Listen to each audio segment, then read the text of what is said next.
You're one of the favourites. Yeah, well, okay. That's some pressure, but okay.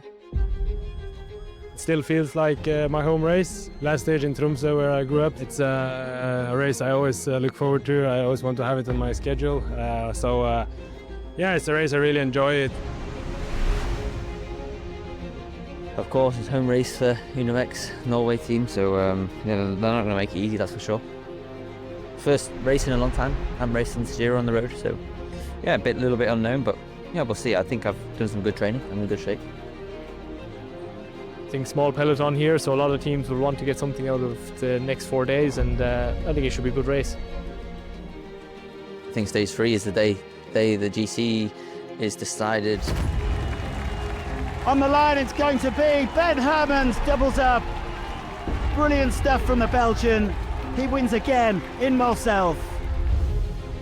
It's my last year and it's my last 2 months, I would say, so it's also my last race in Norway. Make you think about what you've done the last 20 years, you know.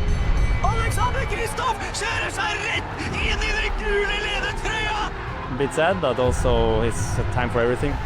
For me personally, I really hope I can cross the line first at least one time. Oi, oi, oi!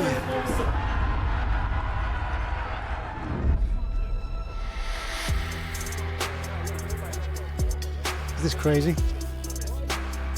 Yes, not something I've trained for, so it was more scary than expected. I don't want to hit the deck here. The Arctic Race of Norway, the 12th edition of the great event, getting underway today, destination Harstad. Even the Prime Minister turned up to take it on. Well, he wanted to witness something very special, and that's precisely what we got. A mixed course with mountains out there to tempt the breakaway potentially, and a beautiful backdrop as ever. Some rain, some sunshine popping out as well through the course of the day, and it was to draw out some big ambitions from a breakaway. We had one as well. Took a while to establish itself, but ultimately we had 4 up the road, including Freddie de Verne, who looked very, very strong indeed. He was looking for mountains points and intermediate sprint bonuses as well. They duly came and went, but ultimately this was to be a wind-in by the peloton. Good for Uno-X to have implanted somebody up the road. Likewise, Picnic Poster now had Romain Cambeau up front. And I have to say, there was a Mountains jersey up for grabs, and that was a big temptation for the likes of Storm Ingebrigtsen. He making sure that he was always in the right place at the wet time.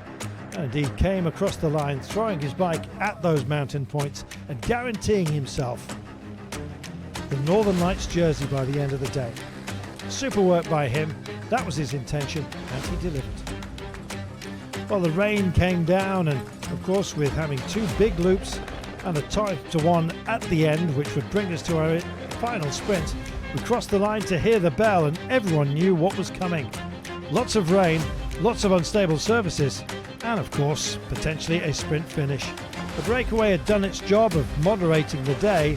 The sprint teams, well, there was a few rolls of the dice from others that wanted to deny the fast men, but ultimately this was hard work done by absolutely everybody, and the breakaway, of course, was destined to be disappointed.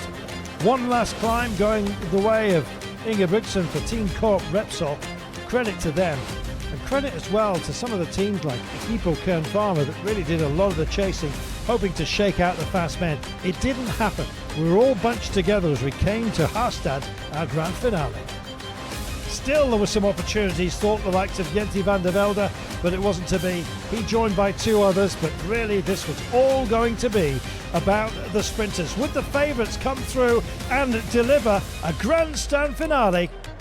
Alexander Kristoff waiting to launch. Can he get there? Starting to chug just a little bit. Has indeed. He run out of power. And this is your big drag race as we start to just turn into the corner. Astana look like they've bagged this one. But, well, you've got to be brave to go for it. And Coop, go for it. Finheim goes.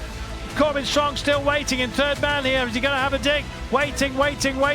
Got company as well with Scaroni also in the frame here. They're coming round the corner. Are they going to neutralise each other here? Running out of road, running out of patience, running out of time. Oh, running away from it. Brilliant work. Absolutely superb. I enjoy the pressure actually. I enjoy feeling the pressure of the guys really putting in their best to help me. Obviously, everyone in the sports trains really, really hard so to see the work my teammates put in and then the way they sacrifice for me in a race, really motivates me. Corbin Strong delivering, both he and Riley Sheehan, phenomenal performance. What a great win it was for the Kiwi. Taking his day's prize beautifully, Rasmus Tiller making up the day's podium ahead of Rick Plumers. Gente Beermans rounding out the top 5. They'll all have another chance tomorrow.